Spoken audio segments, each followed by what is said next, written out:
In fact, let's take you to this press briefing by the National Commissioner General Fannie Masemola live from Parktown. It's a disturbing trend that we have picked up in various parts of the country. Young children as young as 13, 14, 15, 16 and 17 years are being used as runners by older gang members and leaders. They have been recruited at a very young age. They are all school-going kids to do the dirty work of these gang members. It is indeed a concerning trend that when police arrest these young members, you'll find many cases being withdrawn or perpetrators are minor, and the suspects are referred for other programs including diversion, whereby they will be referred to counseling and or community services. We will surely win this war, but such a war can only be fought if parents and guardians come on board. Like I indicated earlier, that all children are school-going age and should have been in classroom being taught by their teachers. It has been established that the two deceased are 17 and 18 years of age, and the rest of the survivors are under the age of 19 years, and the youngest being 13 years of age. We are also engaging the homeowner to question individuals who is the mother of one of the boys as to how did she allow such young child to get involved in such activities when they should have been in a classroom. We cannot allow a situation where young children are involved in gambling and gang activities, found smoking, like it was said they were in a group smoking at a specific place. Indeed, the family unit plays an important role to assist the work of the police. It started home, where parents and guardians do their part in instilling discipline and monitoring the children. Ladies and gentlemen, Westbury form part of the 8 communities in Gauteng where we have deployed the anti-gang unit, and these include El Dorado Park and Toekomsreis, Lalachte, Reger Park, Nigel, just to mention a few. We will continue to reinforce the capacity in terms of more boots on the ground in these specific areas. It's unfortunate that it has happened that several times that police were attacked by the very same community which they serve. In all incidents, police were attacked while effecting arrest of suspects that were found in possession of drugs and some illegal firearms. It is a challenge. We find that some community members, not all, some community members are found to be shielding gangsters. We have received a briefing from the anti-gang unit, which for the past months, we have learned, or we are aware that since January this year to date, 19 gangsters have been arrested in Westbury alone. These were members who were found in possession of illegal firearms, drugs, and arrested for involvement in gang-related murders. During this period, 11 were also convicted in prison for time in prison for the activities related to gangs. I'm encouraged that the anti-gang unit is meeting weekly with the provincial commissioner to assess their performance in the areas that I've just mentioned, and they require the support of the community at large to assist them in rooting out this crime.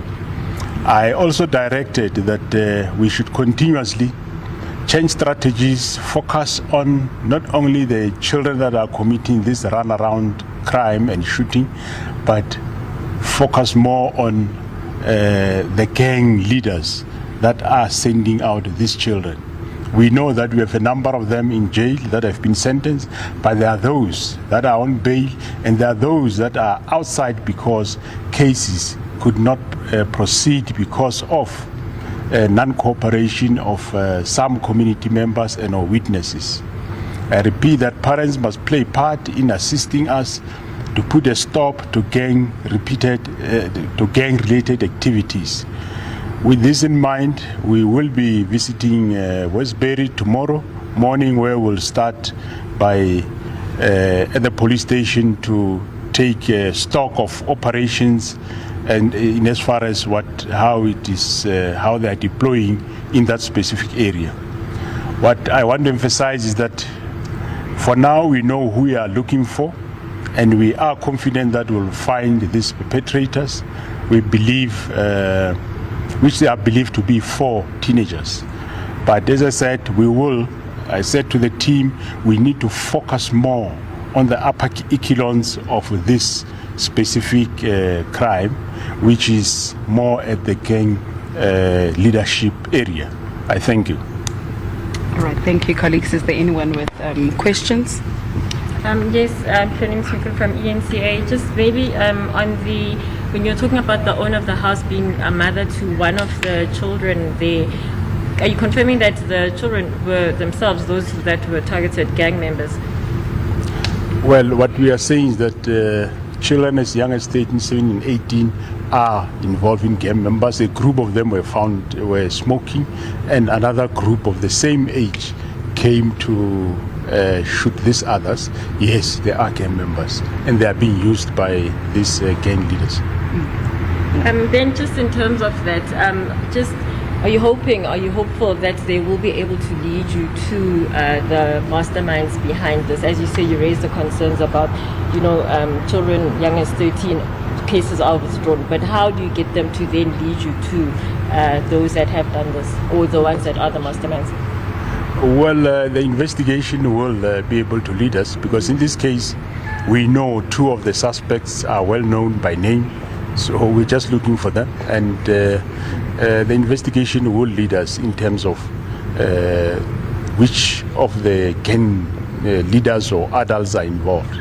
That's the people that we want. Thank you very much, Commissioner, for your time. My name is Calvin from SABC News. I just have 2 brief questions for you. First, the first question is that the unit was established to mainly to weaken or meet the gangs. And do you think your unit has a capacity to actually deal with what is happening? We don't want to see situations that are mostly taking place in your areas of the Western Cape, because the situation is much more volatile there. What needs to be done, Commissioner, to make sure that we don't reach that level? And also, it has been happening in Westbury, in Rivale, in North Geseg, and in El Dorado Park, where you would see gangsters terrorizing the community. What needs to be done to end that? Thank you. Thanks, Calvin. Calvin, what we have done now, we are adopting strategy that, like I said, it doesn't take us anywhere to run around these kids that are shooting on the street. I also said the team in Western Cape, let's focus on the people that are behind these kids, so that we systematically deal with them. We have started that in Western Cape, we have started that also in Gauteng, and in Westbury we'll also be doing the same. Focus more on people that on gang leaders and adult members that are involved in gangs. That will assist us to address the issue of the kids. As long as the kids are not being used, there's nobody that use them, then we will have less of a gang violence. Any other questions, colleagues? Yes, just 2 from me. General, when you do talk about these children, what will then happen to them? You raised that issue earlier about the children, but again, you say 2 of the suspects, but they are still minors. Again, I know maybe it sounds a bit like it's repetition. What hope is there? There is a process in terms of how you deal with children. As you know, children do get arrested, and depending on their condition, the probation officers that get involved to determine where should these children be going, either on the care of parents or be diverted for further counseling or whatever. So there's quite a lot of processes that are involved. But what we emphasize is that these kids are being used by adults. They give them firearms. They teach and train them on how to use firearms, and these are school-going children. So hence I say, let's deal with both the criminals, the adults, and the parents, because the trend that the team have observed or have uncovered, especially in these areas in Gauteng, is that most of people do not come forward in assisting police investigation in terms of being witnesses. So there is a problem in that regard. So we will also approach the community to start assisting in that regard. And then just in terms of we were speaking to General Kekana earlier that the police were in the area, but this still managed to happen even with that police presence. Is that not concerning? Well, yes, I'm aware. During the briefing they told me when this happened, the police were just 2 streets away. I spoke to the official who was visible walking on the street when this shooting happened. So all we are saying is that, remember, we cannot have a police at every corner or at every house. We need, like, community. In this case, the community assisted us because they told us who did the shooting. So hence we know who we are looking for. But it does not only end up there, it ends up with going to court and giving evidence that this is what I've seen happening on this day by this person. So that is very crucial. It doesn't mean once you give it to police, then you are out, police must see to finish in terms of how do they deal. Well, there are some other scientific methods that we will use as evidence, but we also need people that have seen what was happening. All right, one more question, colleagues, and then we wrap up. Okay, mine would be on the relationship between the members of the South African Police Service and the community, because we know that the community also needs to play a role in terms of assisting the police. When we spoke to some of those members, they told us that they don't want to say anything because they know that they might be victimized and they don't trust the police. So we just wanted to get to know about that, because we know that those criminals are part of the community members. Also, what we have noticed is that these criminals have more firearms than the police, and we just wanted to know from the commissioner now, how are you going to deal with that? Because it does seem that there are a lot of guns in those areas, Westbury, Langlaagte, Noordgeseg. What is your strategy to disarm them or try and make sure that you take those guns away from those criminals? Thank you. That would be the very Yeah, that was the last question, colleagues. Thanks. Well, the operations that we have, like, as you heard, that the police were just 2 streets away from where the shooting is happening. They do stop and searches, they do search, they do get intelligence, they search certain premises, and they do pick up firearms. They do find firearms. Earlier this week, I was talking to one of the station commanders in these areas, where he was saying he's concerned that every day he get 2-3 firearms, and with serial numbers filed off and so on. So we're discussing the source of these firearms, and because some of them are from previously owned legal firearms that have been stolen, and we do have a task team that is dealing with the firearm issue, which I don't want us to get more in that, but we are working around the sources of firearms, and we seems to be quite doing well.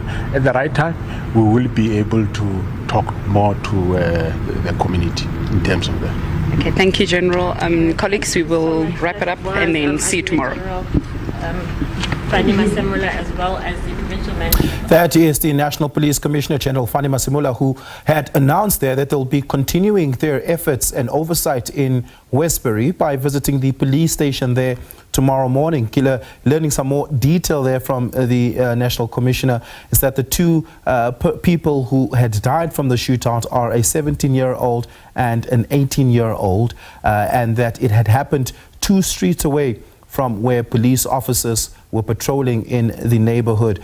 We're going to be continuing our coverage of that tomorrow as the National Police Commissioner visits the police station in Westbury.